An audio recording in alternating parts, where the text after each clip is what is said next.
What's up mga idol? Coach Leo tumama ang hula, magbabalik na nga si C-Stand.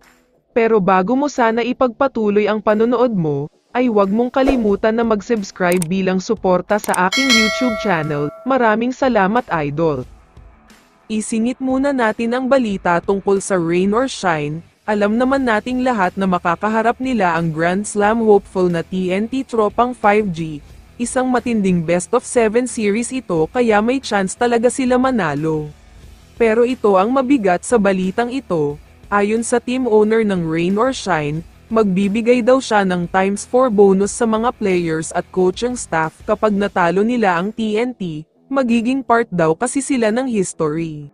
Pero ayon naman sa TNT team owner na si Boss Manny V. Pangilinan, handa daw siyang gawing ×6 ang sweldo ng buong coaching staffs at mga players kapag nakuha ng TNT ang kanilang inaasam na Grand Slam title. Mukhang malaki talaga ang nakasalalay at malaking bonus ang naghihintay, kaya asahan nating lahat na magiging sobrang magandang laban ang mangyayari sa serye ng Ross at TNT, pwede na makabili ng mansyon at mga kotse ang bonus nila. Sa kabilang bracket naman, syempre ay hindi magpapahuli ang bakbakan ng Barangay Ginebra at San Miguel Beermen, sister team ang dalawang franchise na ito pero wala din naman bigayan at bentahan na mangyayari dito.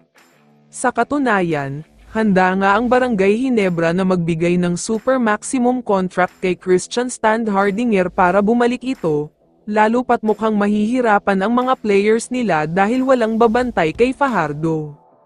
Mukhang tumama ang hula ng SMB coach na si Leo Austria. Ayon kasi sa kanya ay nararamdaman daw niyang maghahanap ang Ginebra ng isang superstar big man na kayang-kaya makipasabayan kay Junmar Fajardo.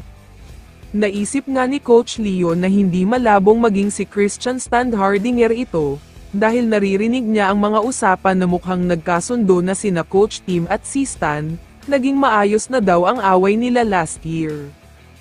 Ayon kay Coach Leo, kung ganito nga daw ang mangyayari ay mas magiging mahirap talunin ang Ginebra, dahil ngayon pa lang ay malakas na sila, paano pa kapag may isa pang superstar na big man na babalik sa team nila. Pero syempre ay lalaban daw sila sa Ginebra, ibibigay nga daw nila ang lahat para maibalik nila ang SMB glory.